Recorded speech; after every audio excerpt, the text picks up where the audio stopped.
বনানীর রান্নাঘরে আজকে summer special recipe নিয়ে এসেছি। একটা অসাধারণ সুন্দর শাক দিয়ে ডালের রেসিপি। শুরুতেই লাউ শাকগুলো খুব সুন্দর করে ছোট ছোট করে কেটে নিয়ে ভালো করে ধুয়ে রেখে দিয়েছিলাম। আর 1 কাপ মতো মুসুর ডাল হালকা করে সেদ্ধ করে নিয়েছি। সেদ্ধ করে নিয়ে বেগুন কেটে নিয়েছি 2-3টে, একটু ডুমো ডুমো করে। তারপর কড়াইতে সরষের তেল দিয়ে ফোড়ন দিয়েছি গোটা জিরে, আর তার সাথে একটু কাঁচা লঙ্কা কুচি, একটু রসুন কুচি আর একটু পেঁয়াজ কুচি। তারপর কেটে রাখা ধুয়ে রাখা শাকগুলো দিয়ে দিয়েছি তেলে। খুব ভালো করে নাড়িয়ে চাড়িয়ে নরম করে নিয়েছি। তারপরে দিয়েছি বেগুন।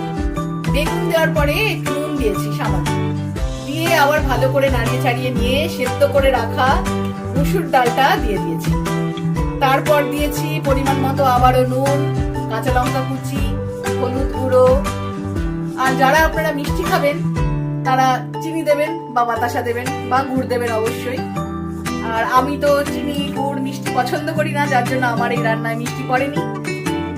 আপনারা দিয়ে নেবেন অবশ্যই যারা খেতে ভালোবাসবেন। আর নামানোর আগে, আমার ডালটা প্রায় হয়েই এসেছে, নামানোর আগে যদি পছন্দ করেন একটু গরম মশলা দিতে পারেন, আর পছন্দ না করে না দেবেন না।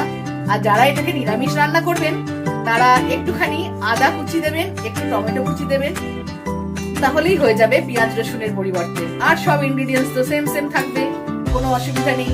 গরমের স্পেশাল রেসিপি লাউ শাক বেগুন দিয়ে ডাল, মুসুর ডাল। খেয়ে দেখুন একদিন, অসাধারণ লাগবে, খুব ভালো লাগবে, মুখ ছেড়ে যাবে, গরমে খাওয়ার রুচি আসবে। লাউ শাক এমনিতেই রুচিবর্ধক, খুব ভালো লাগবে।